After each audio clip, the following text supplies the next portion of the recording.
through that beautiful music. So today we are wrapping up our February theme, Love Out Loud.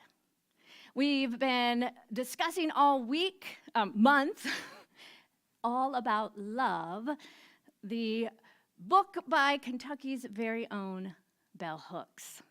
So far this month, we've looked at being honest with our grief and our pain and allowing ourselves that space to embody love as the guiding force in our life and to keep moving towards that mountaintop of justice. We addressed what Hooks called living by a love ethic as one of honesty, openness, and personal integrity, and how to allow our hearts to stretch and to grow through compassion and a willingness to find ourselves in the other. And last week, we talked about how love is something we must tend to and nurture within ourselves and in our relationships if we desire to experience a deeper understanding of love. And we discussed how to welcome more space and grace into our lives through our spiritual practices. And so that leads us to today's topic on healing and forgiveness. In our lives, I believe we could all agree that we have many opportunities to practice forgiveness, yes? Whether it be for mistakes that we have made and needing to forgive ourselves, or for something that someone else did or didn't do that upset or hurt us.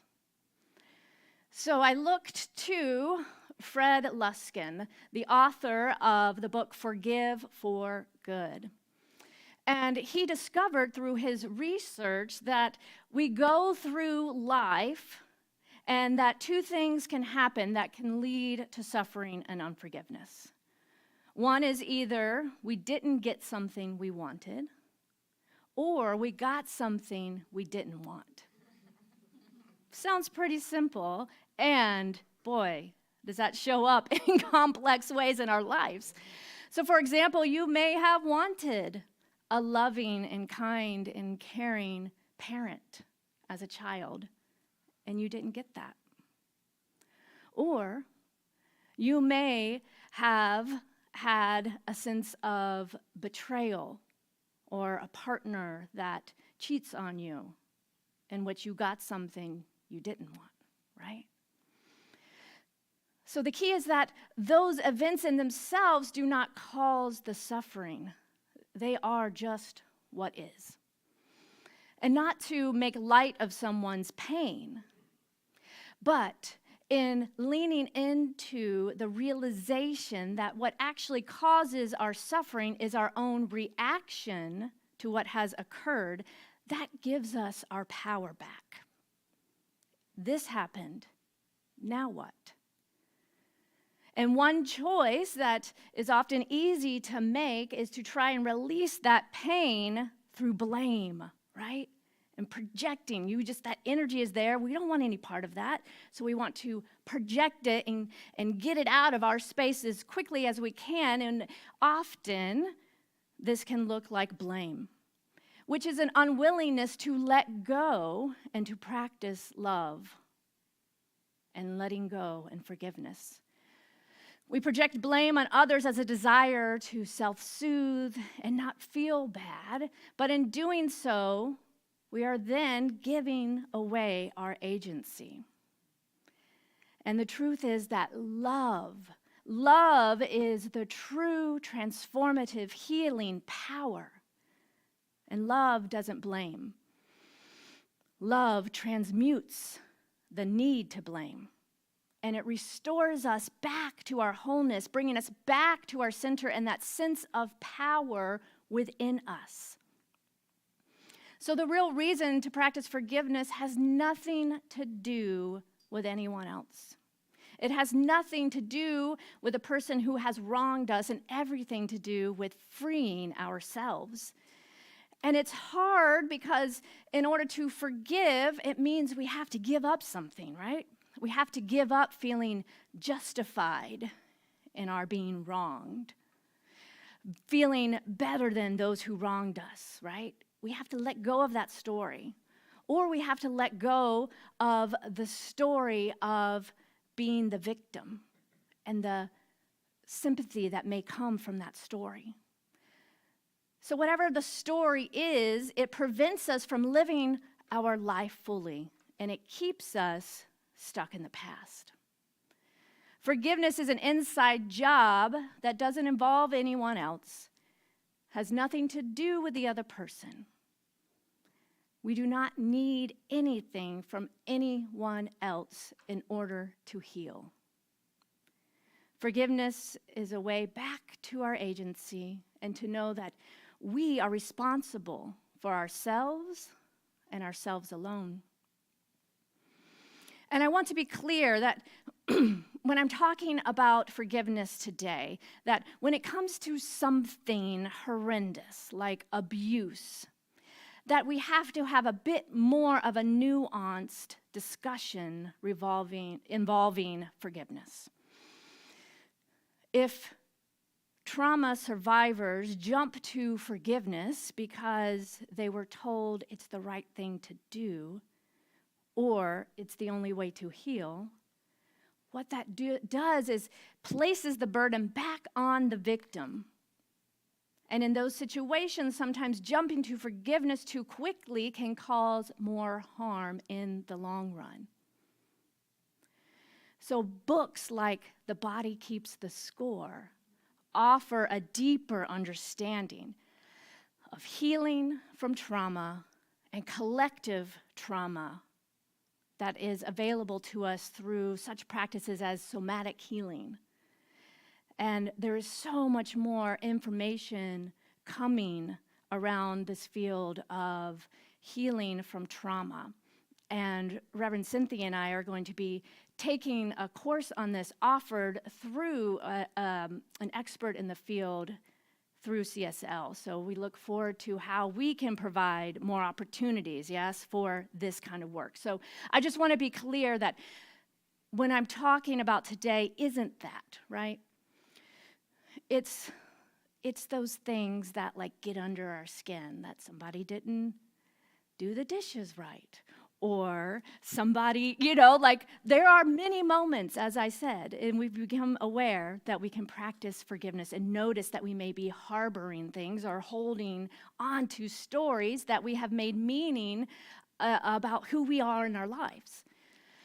So when we choose to forgive, and let me rephrase that, when we choose to forgive, like the time, when we choose to forgive is very personal.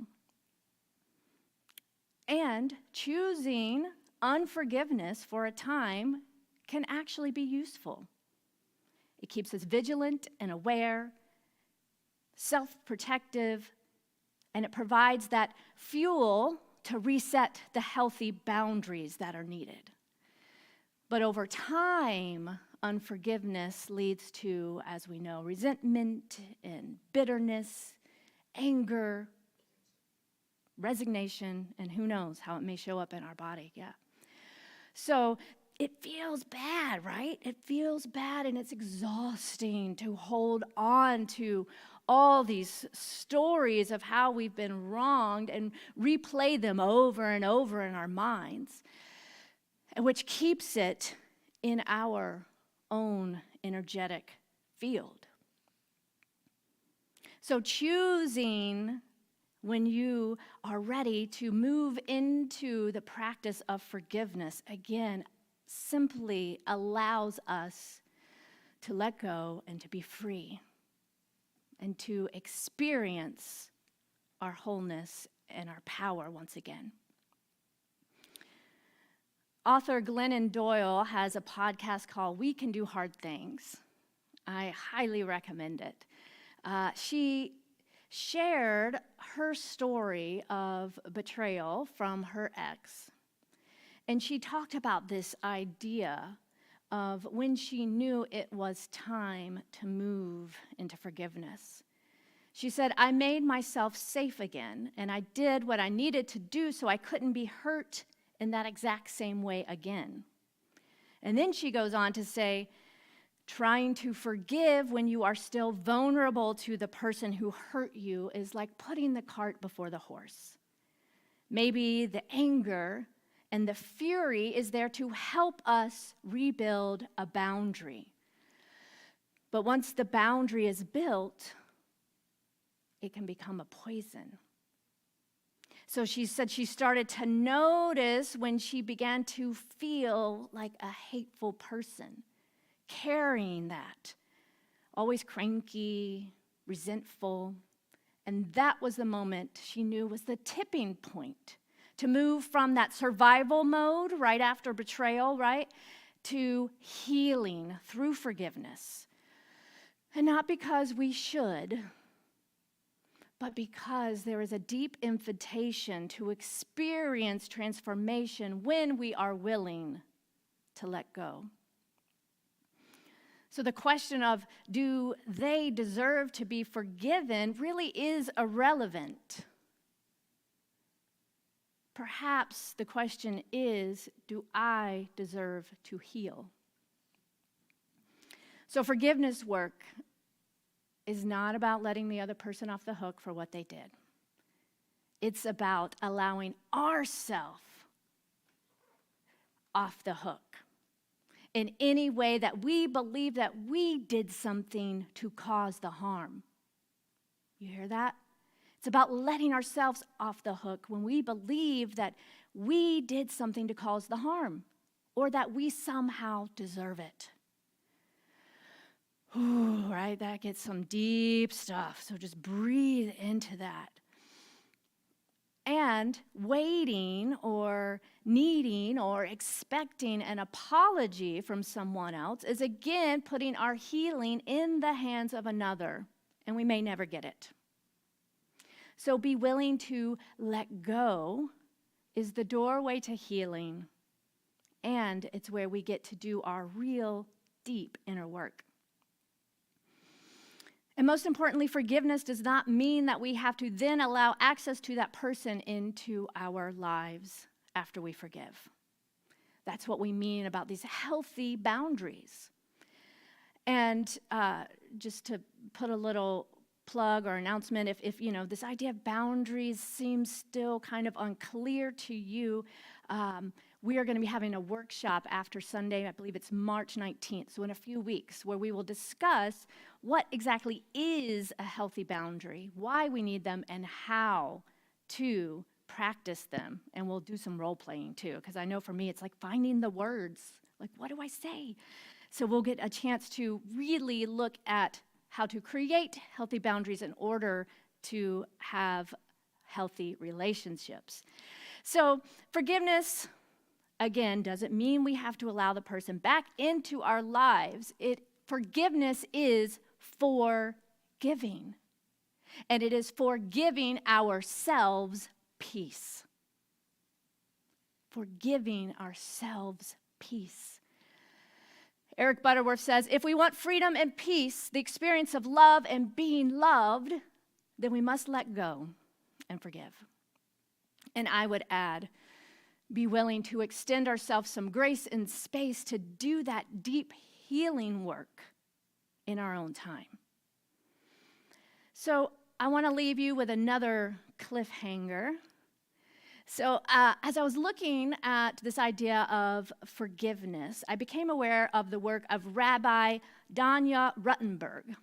And her new book is called On Repentance and Repair. And I'll go back and drop some links to these books I'm referencing in our newsletter and Facebook and whatnot.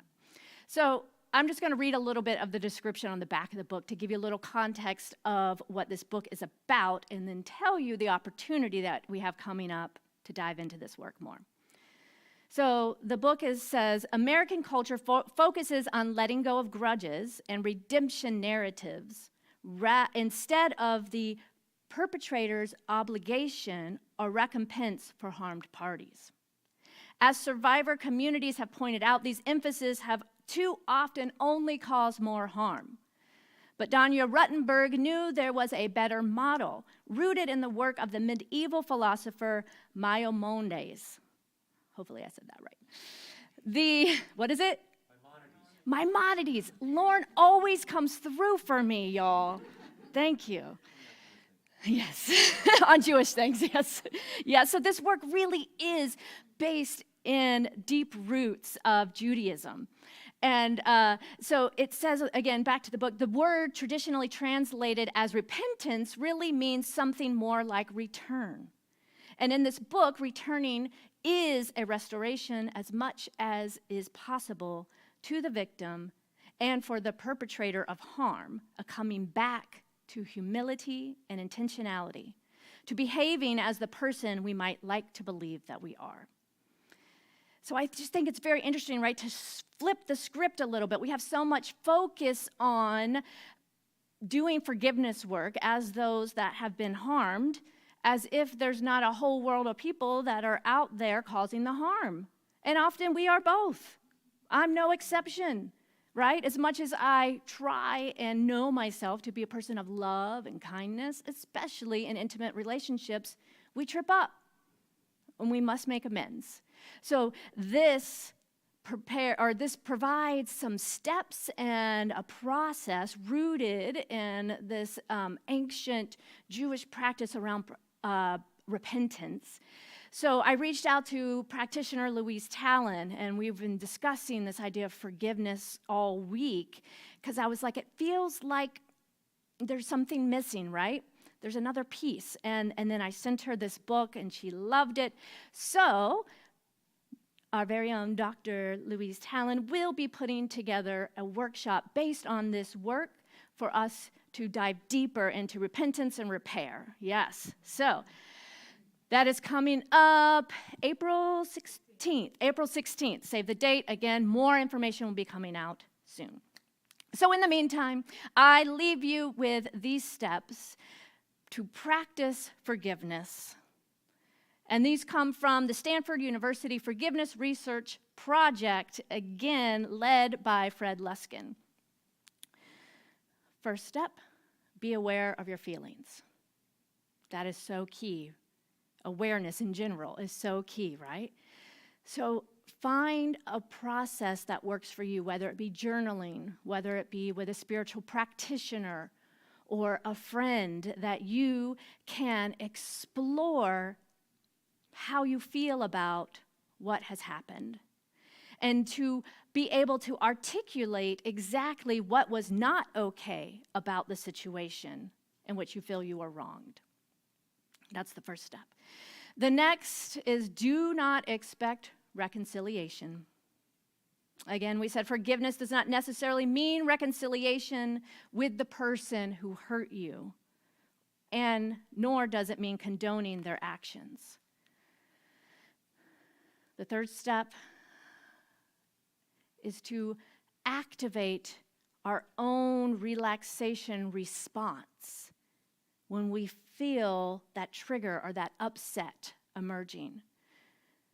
So we're aware, we let go, that there may be no reconciliation, there may be no apology, but we take back our power. And we notice when we feel the stress that we can take a deep breath and practice how to soothe our body's fight or flight response. And again, there's a whole body of work around this. But focusing on our breathing is just one technique that can bring us back to the present moment and to find that sense of calm through the nervous system. The next one, I know, for me, it can be a challenge. Stop ruminating. Anyone else do this? So instead of mentally replaying over and over and over the situation, we have to stop ruminating.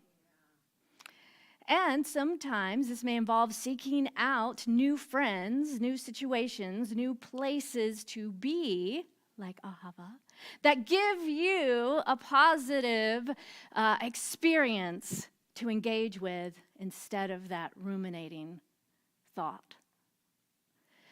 And lastly, be the agent of change in your life. Remember that a life well lived is the best revenge. Instead of focusing on your wounded feelings and thereby giving away power to the person who hurt you, learn to look for the love and the beauty and the kindness that is all around us. So let us now take that into prayer.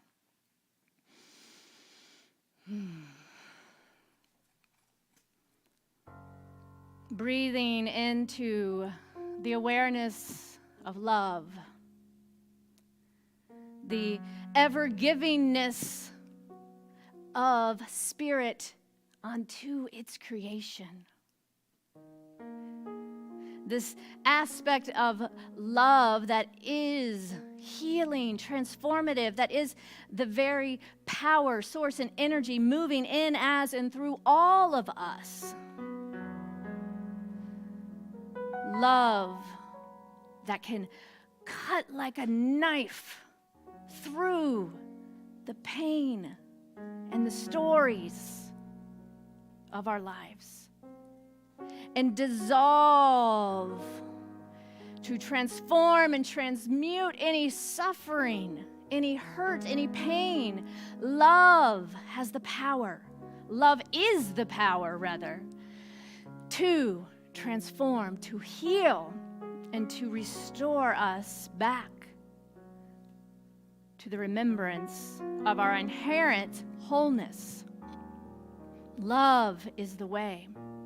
Love is always the answer. And love is truly who we are. So we come together in this realization and recognition of this presence of love having its way in our lives.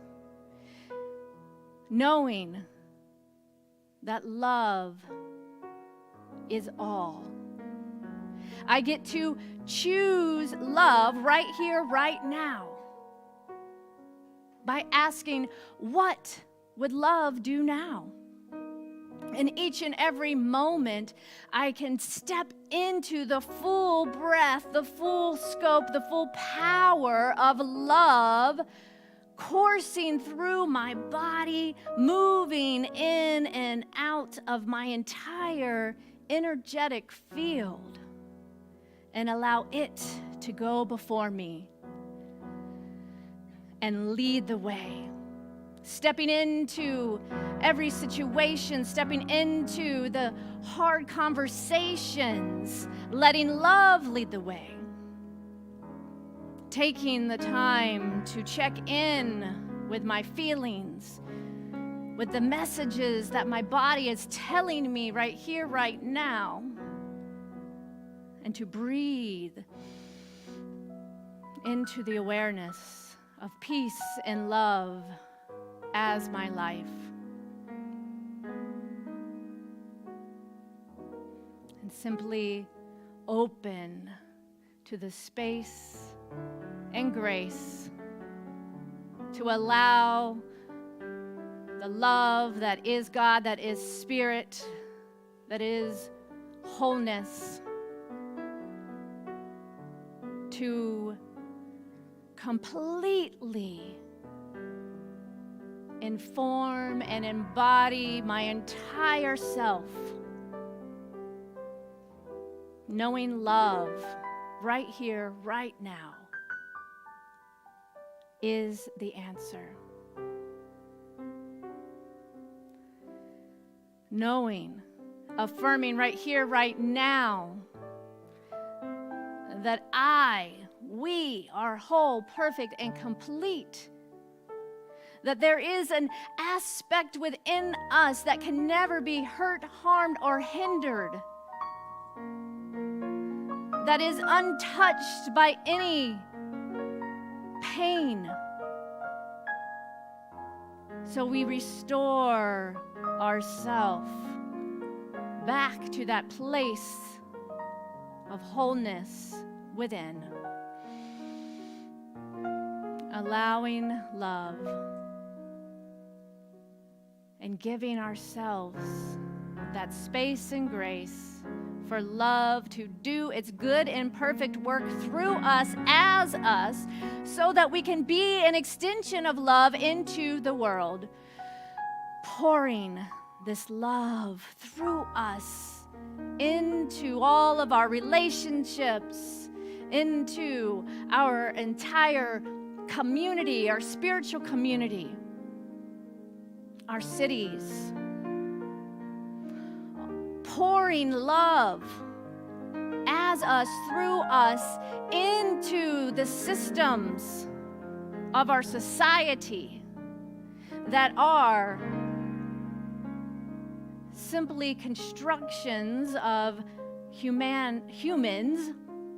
And so we can deconstruct and reconstruct from this power of love by being willing to say yes and be that catalyst for love and for change in our lives.